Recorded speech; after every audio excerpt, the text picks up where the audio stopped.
मुअज़्ज़िज़ नाज़रीन, आप लोगों ने देखा होगा कि लोग बहादुरी और ताकत के हवाले से अपने बच्चों और अपने चाहने वालों को शेर के साथ मुशाहबत देते हैं, जो कि आम तौर पर हमारे माशरे में ये बात अक्सर सुनने को मिलती है कि फ़लाँ शख्स बड़ा बब्बर शेर या फिर मेरा बेटा या मेरा बच्चा शेर है, और शेर को बहादुरी की अलामत समझा जाता है।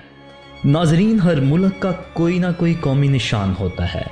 जिस तरह हमारे मुल्क पाकिस्तान का कौमी निशान मारखोर है और श्रीलंका ने शेर को कौमी अलामत के तौर पर रखा हुआ है। मगर आज जिस कौम के हवाले से आपके साथ मालूमात शेयर करने जा रहे हैं वो कौम है तुर्क। तुर्क कौम भेड़िए को अपनी बहादुरी की अलामत समझती है, और अगर आपने ड्रामा ड्रीलियस अर्तुगरुल देखा है तो उसमें भी भेड़िए को कई बार दिखाया और जिक्र किया जाता है। नाजरीन, आपको बताते चलें कि तुर्क कौम भेड़िए को ही अपने कौमी निशान के तौर पर इस्तेमाल करती है, क्योंकि तुर्क कौम की अलामत भेड़िया है। हम आपको बताते हैं कि क्या वजह है कि तुर्क कौम खुद भेड़िया कहलवाती है और भेड़िए में ऐसी क्या खूबियाँ हैं। मुअज़्ज़िज़ नाज़रीन, वीडियो शुरू करने से पहले आपसे मेरी दरख्वास्त है कि हमारे चैनल दास्तान टीवी को सब्सक्राइब करें और बेल आइकॉन पर भी क्लिक करें ताकि आने वाली हर वीडियो का नोटिफिकेशन आपको बर वक्त मिल सके। मुअज़्ज़िज़ नाज़रीन, भेड़िया अपने वालिदैन का इंतहाई वफादार होता है। ये बुढ़ापे में अपने वालिदैन की खिदमत करता है। ये एक गैरतमंद जानवर है, इसीलिए तुर्क कौम अपनी औलाद को शेर की बजाय भेड़िए से ज़्यादा तशबीह देना पसंद करते हैं। भेड़िया वाहिद ऐसा जानवर है जो अपने आज़ादी पर कभी भी सौदेबाजी नहीं करता और कभी किसी का गुलाम नहीं बनता, बल्कि जिस दिन वो पकड़ा जाता है उस दिन से खाना पीना छोड़ देता है।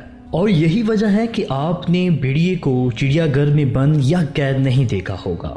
आपने चीते को, हाथी को, शेर को और तमाम जानवरों को चिड़ियाघरों के पिंजरों में कैद देखा होगा, मगर भेड़िया कभी आपको चिड़ियाघर में नज़र नहीं आता। और यहाँ आपको ख़ास बात बताता चलूँ कि भेड़िया कभी भी मर्दार खाना पसंद नहीं करता, और यही जंगल के बादशाह का भी तरीका है। भेड़िया बाकी जानवरों से बिल्कुल मुख्तलिफ है। मुअज़्ज़िज़ नाज़रीन, भेड़िया अपनी शरीके हयात का इतना वफादार होता है कि किसी और फीमेल से ताल्लुक़ कायम नहीं करता। इसी तरह फीमेल यानी उसकी शरीके हयात भेड़िए के साथ उसी तरह से वफादारी भी निभाती है।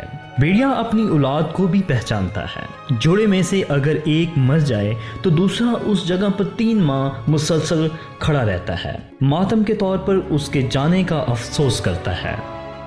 मुअज़्ज़िज़ नाज़रीन, भेड़िए को अरबी ज़बान में अब्नाल बार कहा जाता है, जिसका मतलब है नेक बेटा, क्योंकि जब उसके वालिदैन बूढ़े हो जाते हैं तो ये उनके लिए शिकार करता है और उनका पूरा ख्याल भी रखता है।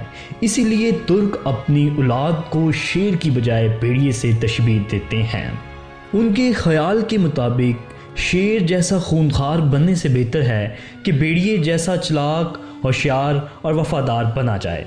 मुअज़्ज़िज़ नाज़रीन इकराम, हज़रत इंसान किस मुकाम पर खड़ा है और एक भेड़िया जिसे हम सब नफ़रत की निगाह से देखते हैं वो कितना वफादार, मुखलस और ज़हीन है। वो आज तक दुनिया के किसी चिड़ियाघर में किसी पिंजरे में कैद नहीं रखा जा सका। आइए खुदा के लिए हम लोग अपने आप को इंसानियत के असल मुकाम पर ले जाने की कोशिश करें और अपने गिरेबां में झांकें, और जहाँ जहाँ हमें अपने किरदार में खामियां और कमज़ोरियां नज़र आती हैं इन्हें ख़त्म करने की कोशिश करें, भले हमें इसके लिए ख़ुद को भेड़िया ही क्यों ना कहलवाना पड़े। मुअज़्ज़िज़ नाज़रीन इकराम, इस वीडियो के मुतल्लिक़ अपनी राय का इज़हार कमेंट बॉक्स में ज़रूर कीजिएगा। शुक्रिया।